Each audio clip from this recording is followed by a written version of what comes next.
So our first speaker is Yasin Eben from Siemens EDA. He's spoken many times before for us here, so welcome back, Yasin.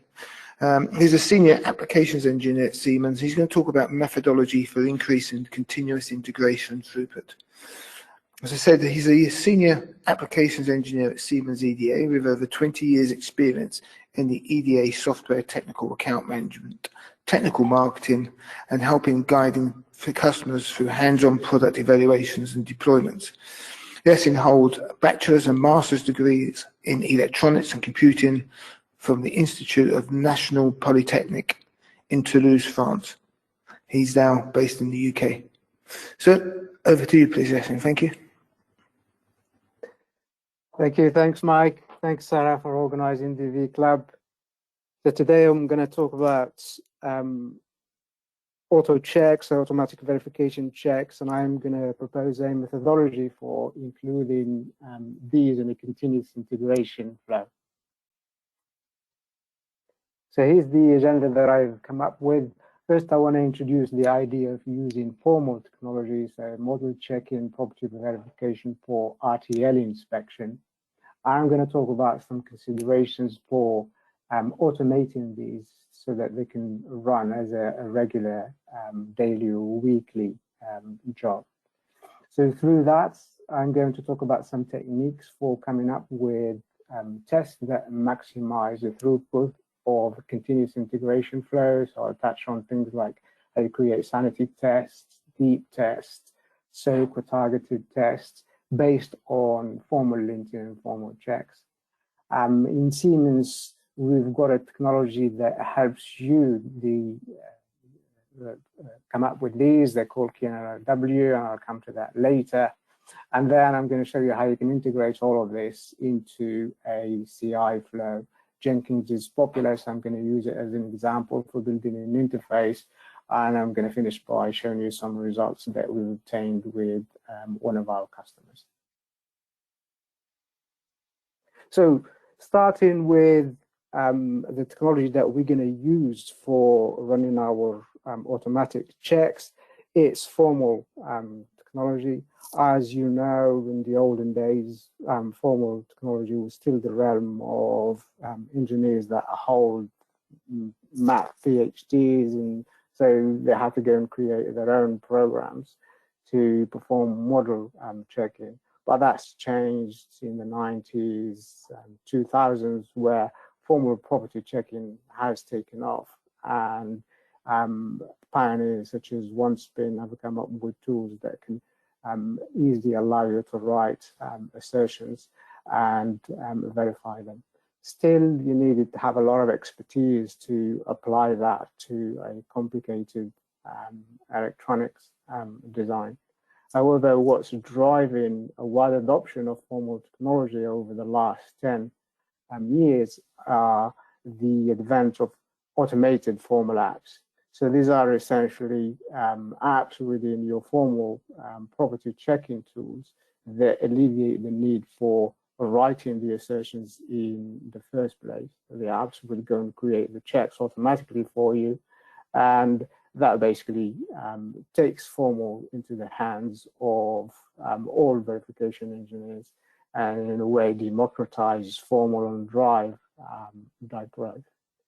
And so we see a wide adoption, not least because it is now easier to deploy formal, but also many ASICs require 2 or more respins, making the justification for using formal a necessity in any project. One of those apps is Advanced Linting App, or auto checks as we call them in the Questa OneSpin Solutions product. So they're very, very easy to deploy because you can start early verification of your RTL without the need for any test bench and without the need to create assertions. As I said, the tools would create that for you. So you take RTL, push it through the tool like DV Inspect, and that can generate results for you fairly quickly. And you can catch a broad range of issues using these linting auto checks based on formal technology. They can be as simple as easy lint type of checks, so they rely on structures. So the minute you read in RTL, we can check mismatches in width of ports, of connections. We can check whether signals have been truncated or signals that may not have any load, any sync. We can check things like sensitivity list issues, which may be incomplete, and use signals and use parameters and so on. Of more value, you can also run safety checks. They require the creation of assertions, and this is what the magic of the tool does, it creates those assertions. With this, you can catch safety and functionality type of issues, such as runtime errors. So you don't want to have array index out of bound or range that is not valid, which will show at some point in simulation, but in formal, you can catch it fairly quickly. Similarly, you can do things like checking functions that can execute without returning a value or a signal that gets out of its intended domain. You may check for simulation synthesis issue like full case, parallel case, or you can look for arithmetic type of checks, such as you ever have a situation where you can divide by 0, you may have negative experiments, negative reminders, you may have arithmetic overflow, and so on. All of which, as I said, can be caught in simulation, but is much more productive to catch using advanced linting based on formal. Probably the most popular of the application of auto checks is reachability and reachability analysis, which relate to how the design can be activating and what type of coverage you can achieve on it. And so dead code checks are very, very popular as part of an advanced linting strategy. Simply by connecting the design together, you may render some of the logic in the design as unreachable. So you don't want to waste a lot of time in simulation trying to hit it, and the tools can generate checks for that. In the same way, you can come up with toggle tests to see whether the integration of certain blocks cause some of the internal pins not to toggle any further, whether that's intended or not. And for FSM, you're looking at whether all of the states are reachable and all of the transitions of those states are reachable. The auto checks give you this ability to run all of these good checks. You also have the ability to debug these issues in a waveform viewer, much the same as you would do in a simulation environment. So you've got a waveform with measurement tools, and it's context sensitive depending on the auto check that you're running. So if it's an FSM, it'll come up with a table with all the appropriate transition tables with all of the appropriate states, and show you what's possible to reach, what isn't possible to reach. As you'd expect, it's a fully fledged debugger, and therefore you'll have a waveform viewer, and you can cross-probe into the source code, you can annotate, and so on. All this is good. Many of our customers ask, this is so useful that it allows us to catch so many issues. We'd like it to be part of a continuous integration flow. Essentially, as you go through RTL code churn, you're adding functionality, you're fixing some other issues, you want to make sure that the RTL stays clean. Continuous integration is part of many organizations' design and verification strategy that allows them to automatically build a design, run some verifications on it, and generate status and decide on what action to take based on the checks that they have achieved on it. Auto checks or formal linting is actually ideal for including as part of a continuous integration flow, because there is no manual intervention needed. All you need is the RTL that needs to be read in the tool.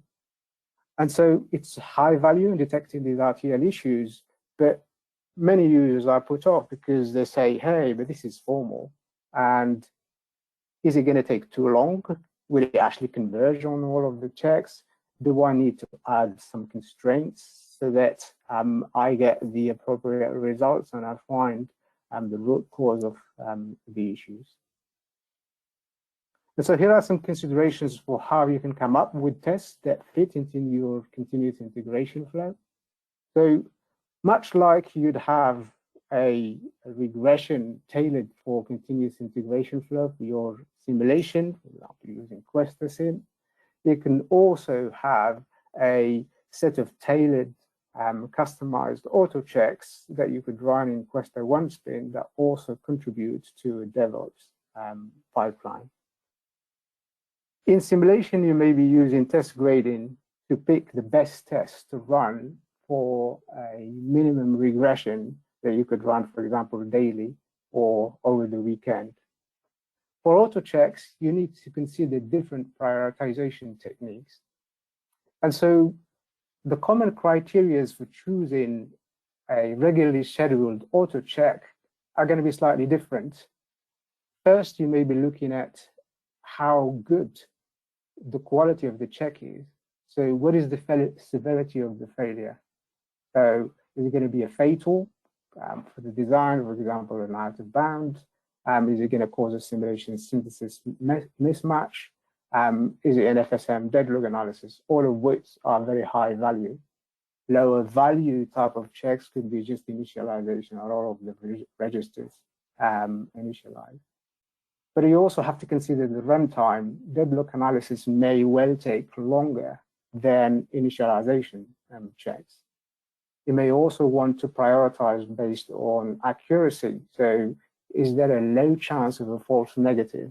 In other words, are you sure that without any constraints, you will actually find failures such that you don't have to intervene and add any more constraints later when you found a particular failure? And all of this depending on the end use. So who's going to be running these jobs? Is it a designer? Is it a verification engineer, a QA engineer? Or is this something for management to track progress? And so based on this, you might want to go and study the auto checks that you run on a design and come up with an optimal order to perform the auto checks. So you could order them in higher value, lower runtime. These are the best to run. Obviously, the lower value, the higher runtime are the worst to run as part of a continuous integration flow. Based on that, you can come up with a greater granularity, so high value, low runtime, for example. FSM checks are of high value. Whether they are reachable is low runtime. Of medium value, you may be looking at transitions and so on. Low value, high runtime could be like, for example, toggle checks on some internal things that may actually require some configuration to be constrained to put them in that configuration.